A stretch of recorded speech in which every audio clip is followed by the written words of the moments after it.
I'm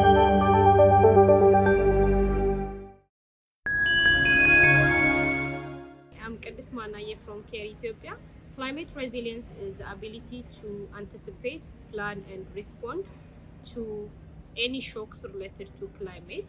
This includes reinforcing houses, reinforcing infrastructure, selling part of the livestock where they are supposed to save part of the money for other household expenditure, saving fodder for the dry season, and so on.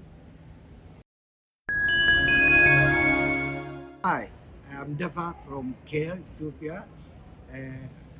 I'm speaking about the concept of climate justice. Climate justice is about the collective rights of people, and when we see the climate change effects, all of us are exposed to the effect of the climate change equally, but we are affected differently. And it is also about equality. Cloud justice is about equality, and so we have to ensure uh, that the most vulnerable people, especially the women and the girls, have to be seen in a specific lens in terms of their position in the climate change adaptation. I'm Evelyn from CARE. Climate adaptation is a way of adjusting our ways of doing things, ways of life.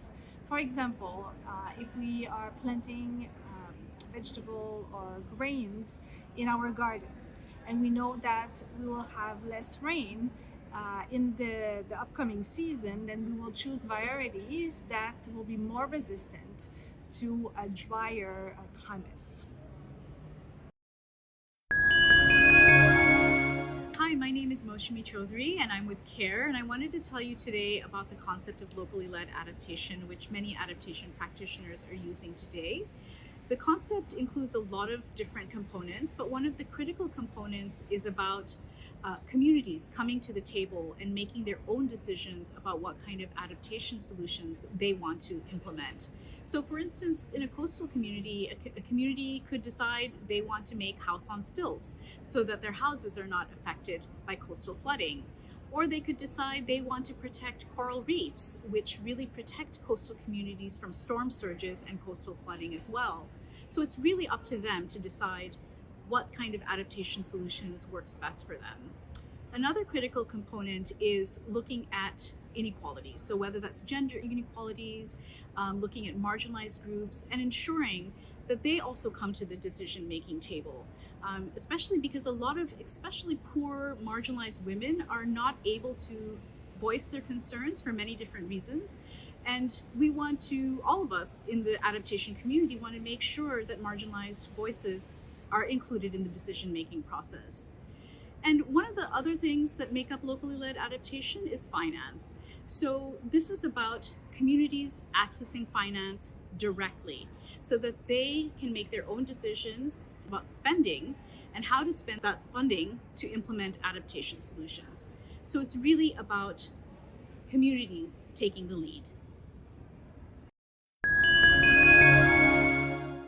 Hi, my name is Caroline Scher. I'm a climate advisor at CARE.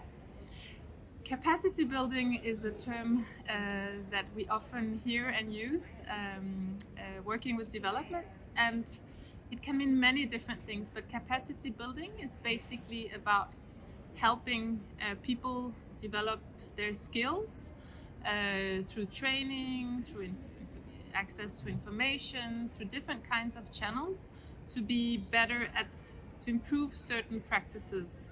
So it could be, for example, capacity building within agriculture, knowing what kind of techniques need to be applied, how to adjust your practices to the changing climate, for example. So you could do capacity building within that area, but you could do capacity building within many different areas, and it's basically about helping to develop people's own skills so that they can learn and improve their practices and approaches. Hi, I'm Paul from CARE. Sustainable agriculture is a way of farming that is able to meet society's needs while also not going past the limits of the environment. So this could be, for example, instead of just planting one crop and burning down an entire part of a forest to do so, but instead planting multiple crops and doing so within a forest, or planting crops in an area where there's also grazing, using mixed forms of agriculture and grazing and forestry in a way that helps to regenerate nature, ensure that the land can be resilient to climate change, while also ensuring that we have enough yields to keep the people that rely on our food and land alive. Transformative adaptation is about long-term adaptation planning.